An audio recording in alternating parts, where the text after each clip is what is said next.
आता बातमी आहे वाडा तालुक्यातील कुडूस पोलीस दुर्क्षेत्राची।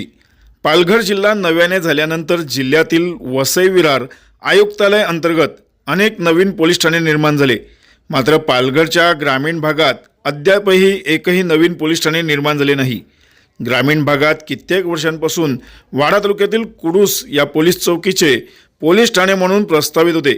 मात्र आता सरकारने हिरवा कंदील देत 2 महिन्यापूर्वी पोलीस ठाण्याला मंजुरी दिली आहे। यानंतर पोलीस प्रशासनाकडून लवकरच पालघर जिल्ह्यातील ग्रामीण भागात कुडूस हे नवीन पोलीस ठाणे नागरिकांना सेवेसाठी उपलब्ध होईल असे सांगण्यात आले। नवीन वर्षाच्या पहिल्या तारखेला किंवा 26 जानेवारीला अधिकृतरित्या सुरू करून घोषणा करण्यात येण्याची अपेक्षा होती। तशी स्थानिक पातळीवर नागरिकांमध्ये देखील उत्सुकता होती। मात्र नवीन वर्षाची तारीख गेल्यानंतर 26 जानेवारी प्रजासत्ताक दिनही संपन्न झाला। मात्र कुडूस पोलीस चौकी ही अजून पोलीस ठाणे म्हणून सुरू न झाल्याने अजून किती काळ प्रतीक्षा करावी लागेल याकडे सर्वांचे लक्ष लागले आहे।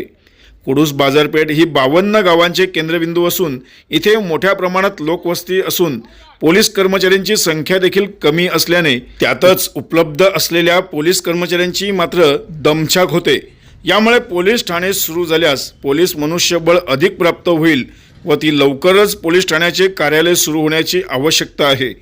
आवश्यक असलेली जागा उपलब्ध होत नसल्याचेही सांगण्यात येत असल्याने कुडूस परिसरात असलेल्या सरकारी जमिनीवर डल्ला मारणाऱ्या खाजगी आस्थापनांच्या विळख्यातून जागा मोकळी करून पोलीस ठाण्याला जागा मिळेल का असा सवाल देखील उपस्थित होत आहे। तर येणाऱ्या काळात कुडूस पोलीस ठाणे सुरू होण्यासाठी अजून किती वेळ लागतो यावर सर्वांचे लक्ष लागले आहे।